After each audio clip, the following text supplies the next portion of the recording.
For Shiv previously we had read chapter 38 of Koti Rudra Samhita of the volume 3 of Shiv Puran.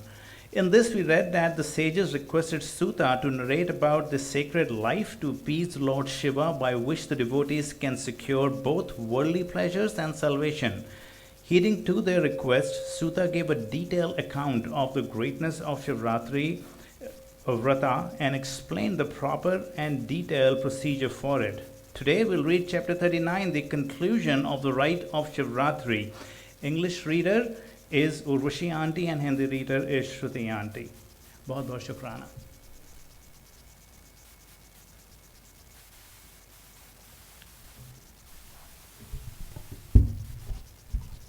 Jai Guruji, Anantam Shukrana for this divine seva. Chapter 39. The conclusion of the rite of Shivratri.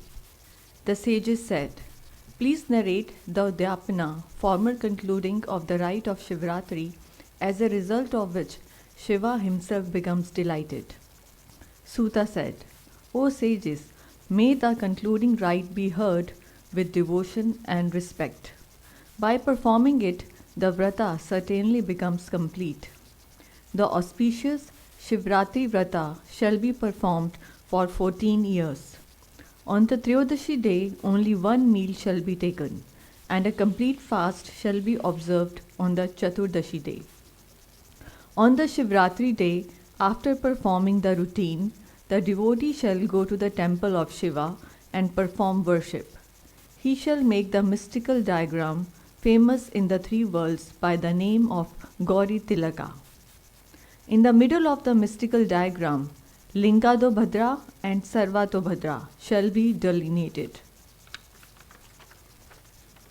As in the Prajapati rite, auspicious water pots shall be placed wrapped in cloth with a coconut above and the dakshina in. The pots shall be carefully placed at the sides of the altar. In the middle, either a discus or a gold pot shall be placed. The devotee shall make an idol of Shiva accompanied by Uma, of gold a pala in weight. According to his capacity, the weight may be reduced to half of a pala. Shiva shall be on the left side and Shiva on the right. The devotee shall worship the idol at night. He shall woo a pious preceptor accompanied by Ritviks. With their formal permission, he shall begin the worship of Shiva. He shall keep awake during the night, performing worship in the three different 3-hour periods and singing songs of prayer or devotedly dancing. After performing the worship thus, in accordance with the injunctions, he shall propitiate the Lord. He shall worship again in the morning and perform Homa duly. He shall perform the Prajapati rites according to his ability. With pleasure he shall feed Brahmins, and with devotion he shall make charitable gifts. He shall give the Ritviks and their wives good clothes and ornaments for bedecking themselves, and make gifts to them separately.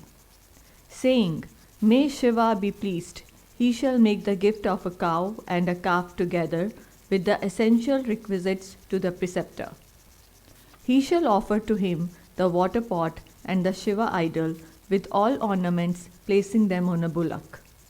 He shall pray to Lord Shiva, the great Lord, with great pleasure, with palms joined in reverence, with shoulders drooping and words choked with emotion.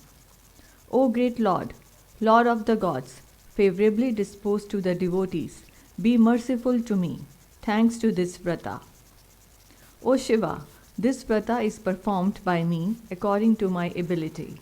O Lord, if it is deficient in any respect, let it become perfect by your favor. Japa and worship and other things have been performed partly in ignorance and partly with knowledge by me. May these be fruitful, O Shiva, by your mercy. After saying this, the flower offering shall be made to Shiva, the great soul. He shall make obeisance and pray again. If the vrata is performed thus, it will be complete and no deficiency will remain. The devotee will attain siddhi desired by him. There is no doubt in it. With this, I conclude chapter 39.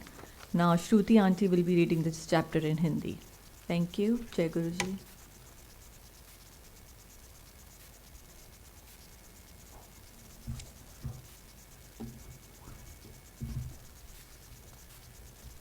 नमस्ते गुरुजी, शुक्राना everyone, जय गुरुजी।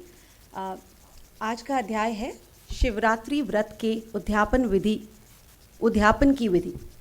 ऋषि बोले, सूत जी, आप हमें शिवरात्रि व्रत के उद्यापन की विधि बताइए, जिसका अनुष्ठान करने से साक्षात भगवान शंकर निश्चय ही प्रसन्न होते हैं। सूत जी ने कहा, ऋषियों, तुम लोग भक्ति भाव से आदर पूर्वक शिवरात्रि के उद्यापन की विधि सुनो, जिसका अनुष्ठान करने से वह व्रत अवश्य ही पूर्ण फल देने वाला होता है। लगातार 14 वर्षों तक शिवरात्रि के शुभ व्रत का पालन करना चाहिए। त्रयोदशी को एक समय भोजन करके चतुर्दशी को पूरा उपवास करना चाहिए। शिवरात्रि के दिन नित्य कर्म संपन्न करके शिवालय में जाकर विधि पूर्वक शिव का पूजन करें। तत्पश्चात वहाँ यत्नपूर्वक एवं दिव्य मंडल बनवाएं, जो तीनों लोकों में गौरी तिलक नाम से प्रसिद्ध है। उसके मध्य भाग में दिव्य लिंगोत्तभद्र मंडल की रचना करें अथवा मंडप के भीतर सर्वतोभद्र मंडल का निर्माण करें। वहाँ प्रजापत्य नामक कलशों की स्थापना करनी चाहिए। वह शुभ कलश वस्त्र, फल और दक्षिणा साथ होने चाहिए। उन सबको मंडप के पार्श्व भाग में यत्नपूर्वक स्थापित करें। मंडप के मध्य भाग में एक सोने का अथवा दूसरी धातु तांबे आदि का बना हुआ कलश स्थापित करें।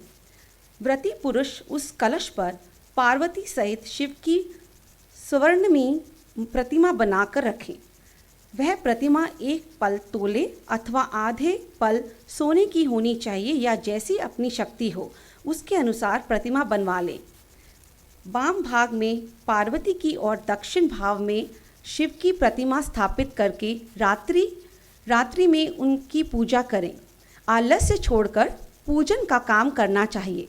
उस कार्य में 4 ऋत्विजों को साथ एक पवित्र आचार्य का वर्ण करें और उन सब की आज्ञा लेकर भक्ति पूर्वक शिव की पूजा करें।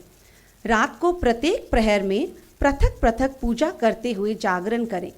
व्रती पुरुष भगवत संबंधी कीर्तन, गीत एवं नृत्य आदि के द्वारा सारी रात बिताएं। इस प्रकार विधिवत पूजन पूर्वक भगवान शिव को संतुष्ट करके प्रातःकाल पुनः पूजन करने के पश्चात स्विधि होम करें। फिर यथाशक्ति प्रजापत्य विधान करें। फिर ब्राह्मणों को भक्ति पूर्वक भोजन कराएं और यथाशक्ति दान कर दें। इसके बाद वस्त्र, अलंकार तथा आभूषणों द्वारा पत्नी सहित ऋत्विजों को अलंकृत करके उन्हें विधि पूर्वक पृथक पृथक दान दें। फिर आवश्यक सामग्रियों से युक्त भचड़े सहित कौका आचार्यों का यह कहकर विधि पूर्वक दान दें कि इस दान से भगवान शिव मुझ पर प्रसन्न हो। तत्पश्चात कलश सहित उस मूर्ति को वस्त्र के साथ वृषभ की पीठ पर रखकर संपूर्ण अलंकारों सहित उसे आचार्यों को अर्पित करें।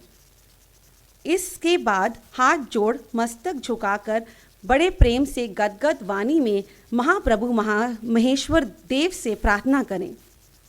देव देव महादेव शरणागत वत्सल, व्रते नानेन देवेश कृपां करु ममोपरि, मया भक्तोनुसारेण व्रतमं कृतं शिव, न्यूनं संपूर्णतं यातु प्रसादत्व शंकरम, अज्ञानादुद्वा ज्ञानानुपुजादिकं मया कृतं तदस्तु कृपा सफलम तव शंकरा।